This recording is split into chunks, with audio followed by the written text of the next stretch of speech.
ओम साईं राम। आज का साईं वचन बाबा कह रहे हैं, मेरे बच्चे,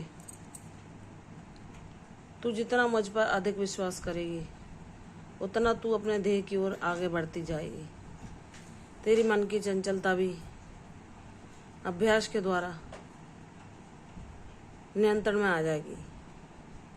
मेरे बच्चे, तू सबूरी रख, सब कुछ संभव होगा जब तू पूर्ण रूप से मुझ पर आश्रित होकर मेरे ही निमित्त अपने कर्तव्यों को करने लगेगी। ये सोचेगी कि मैं जो कर्म कर रही हूँ वह मेरे बाबा के द्वारा मुझे प्रेरणा मिली है और मुझे किसी से भी कोई आशा या इससे फल की इच्छा नहीं रखनी। सब अपने बाबा को अर्पित करते जाना है, सब अपने बाबा के चरणों में समर्पित करते जाना है। बाबा ही जाने कि कब वह मेरे जीवन में क्या घटित करेंगे, मेरे जीवन में बाबा की कौन सी लीला कब होगी। हमें अपने विश्वास को दृढ़ रखना चाहिए, लेकिन हमें कभी कोई भी कार्य या कोई भी सत्कर्म फल की आशा में कभी नहीं करना चाहिए। हमें अपने गुरु के दिखाए मार्ग पर चलना चाहिए और सब कुछ गुरु को अर्पण करते रहना चाहिए, क्योंकि जब वे हमारी जिम्मेदारी ले लेते हैं तो जहाँ भी कोई भी उम्मीद नहीं होती वहाँ भी वह उम्मीद पैदा कर देते हैं। वह हर असंभव को संभव बनाने की शक्ति रखते हैं। मेरे साईं परम ब्रह्म परमात्मा हैं। वहाँ जहाँ इंसान को कोई उम्मीद की किरण दिखाई नहीं देती, बाबा वहाँ भी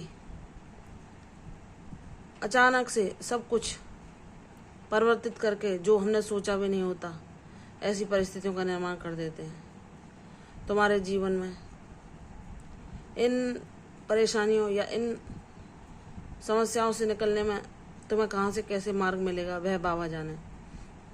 बाबा कहते हैं, तुम्हारे लिए क्या कब किस समय सही है यह मुझे पता है, और तुम लाख प्रयास करना चाहो लेकिन मैं सब कुछ अपने अनुसार ही करूँगा, क्योंकि मैं जानता हूँ तुम्हें कब क्या देना है और मेरी इच्छा के बिना कुछ भी नहीं होता, कोई पत्ता भी नहीं हिलता। तो मेरे बच्चे, मुझ पर विश्वास करो। तुम बस अपने कर्मों को करते जाओ।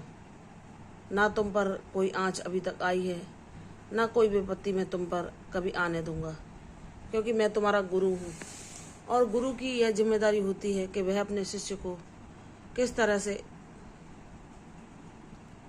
किस ओर जाने की प्रेरणा दे, उसके जीवन में क्या होना है यह निश्चित करें। एक सद्गुरु ही हम वो होते हैं जो जानते हैं कि हमारे लिए क्या उचित है। वह हमें ज्ञानवान बनाते हैं, हमें सत्कर्म करना सिखाते हैं, हमें सत्य की मार्ग पर चलना चाहते हैं। कठिन से कठिन परिस्थितियों में हमें कैसे संयम रखना चाहिए, कैसे हमें अपने गुरु पर विश्वास करके सब कुछ उनके चरणों में छोड़कर उन पर आश्रित रहना चाहिए, यह बाबा हमें सिखाते हैं। बाबा कहते हैं, सत्य की कभी हार नहीं होती। हाँ, मैं मानता हूँ कि तुम्हें अपने प्रारब्ध भोगने में कितना भी कष्ट क्यों ना हो, उस कष्ट को आधा स्वयं तुम्हारे संग मैं सहन करता हूँ। जो मेरा बच्चा होता है उस पर मैं अपनी रहम नज़र हमेशा बनाए रखता हूँ। जो मुझे पुकारता है मैं उसको सही मार्ग दिखाता हूँ और उसे कैसे उन परिस्थितियों से बाहर निकलना है, किस मार्ग पर चलना है, क्या कर्म करने हैं, सब मैं उसे उसके अंतकरण में प्रकट होकर प्रेरणा देता हूँ कि मेरे बच्चे निराश न हो। पल भर में सब कुछ बिल्कुल न बदले, लेकिन तेरे प्रयासों से धीरे धीरे तू उस मुकाम तक पहुँच जाएगा जहाँ कैसे भाग्य पलटा खाएगा, कैसे परिस्थितियाँ तेरे हक में हो जाएंगी। यह सब दुनिया वालों को आश्चर्यचकित करके रख देगा कि कैसे इसके बाबा ने इसकी भक्ति की लाज रखी। लोग कहते हैं कि तुम से केवल भक्ति करते हो, भक्ति से क्या यह संभव है कि तुम्हारे जीवन की परिस्थितियां बदल जाएं? यह तो कर्म करने से ही संभव होता है। लेकिन मुझे अपने बाबा पर इतना विश्वास है कि जब बाबा मुझे सत्य के मार्ग पर चला रहे हैं, कर्मों को करने की प्रेरणा दे रहे हैं, सत्कर्म भी बाबा अपने निमित्त कराते हैं। बाबा कहते हैं, तुम हर किसी की अपनी वाणी से, अपने कार्यों से और जहाँ तक तुम पर संभव हो सके अपने साधनों से उसकी सेवा करो। तुम जो प्रकृति को दोगे वही मैं तुम्हें लौटाऊंगा। हम ये दृढ़ विश्वास के साथ कह सकते हैं कि बाबा जब हमें थाम लेते हैं तो लोग भले ही कहें कि भक्ति किसी का कल्याण नहीं कर सकती, लेकिन भक्ति जीवन में वह चमत्कार कर सकती है जो लोगों के लिए, लोगों की समझ से परे है। वह नहीं जान पाते कि इसके जीवन में ऐसा क्या हुआ जो इसके जीवन में सारी परिस्थितियां जैसा इसने कहा था वैसे हो गई। लोग आश्चर्यचकित होकर देखने लगते हैं और पूछते हैं कि तुमने ऐसा क्या किया जो कि तुम इतने बड़े समस्याओं से बाहर निकल आए।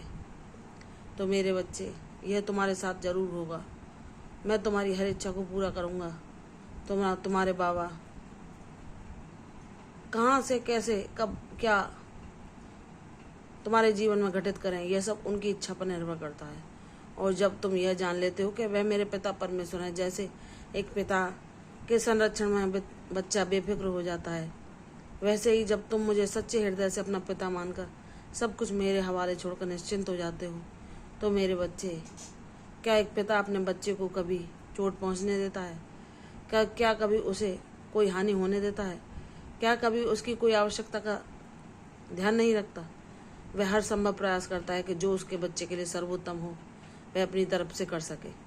तो मेरे बच्चे, मैं तो परम पिता परमेश्वर हूँ, और तुमने जब मुझे अपना पिता माना है, अपना गुरु माना है और अपना सखा माना है, तो तुम्हारी जीवन की जिम्मेदारी मेरे ऊपर है। कैसे तुम्हारे जीवन की नाव को पार लगाना है वह मेरी जिम्मेदारी है। मेरे बच्चे, बस तुम दृढ़ विश्वास रखो, सब कुछ होगा। कैसे होगा, कब होगा, ये अपने बाबा पर छोड़ दो और पूर्ण समर्पण करो बाबा के चरणों में। तुम्हारे परिवार के सदस्य, तुम्हारे जितने भी लोग तुम्हारे प्रियजन हैं, सब कुछ मेरे संरक्षण में है। सबकी मैं रक्षा कर रहा हूँ। सबकी जिम्मेदारी मुझ पर है। मैं किसी को कोई हानि ना होने दूंगा। मुझ पर विश्वास रखो, तुम्हारे विश्वास की जीत होगी, और वह जीत तुम्हारे लिए ऐसी जीत होगी जैसे कोई प्यासा रेगिस्तान में पानी पा ले, कुएं को देख लेने पर खुश होता है, वैसे ही जब तुम अपने जीवन में मेरे चमत्कार को देखोगे तो तुम वैसे ही खुश हो जाओगे कि बाबा, मैंने तो कल्पना भी नहीं की थी कि मेरे जीवन में आप ऐसी लीला घटित करेंगे। तो मेरे बच्चे, तैयार हो जाओ शुभ बदलाव के लिए जो जल्दी तुम्हारे जीवन में प्रकट होने वाला है। इसलिए मेरे बच्चे, मुझ पर विश्वास रखो, सदैव खुश रहो, तुम्हारा कल्याण होगा, यशस्वी भव। कल फिर आऊंगी साईं वचन के साथ। तब तक के लिए ओम साईं राम।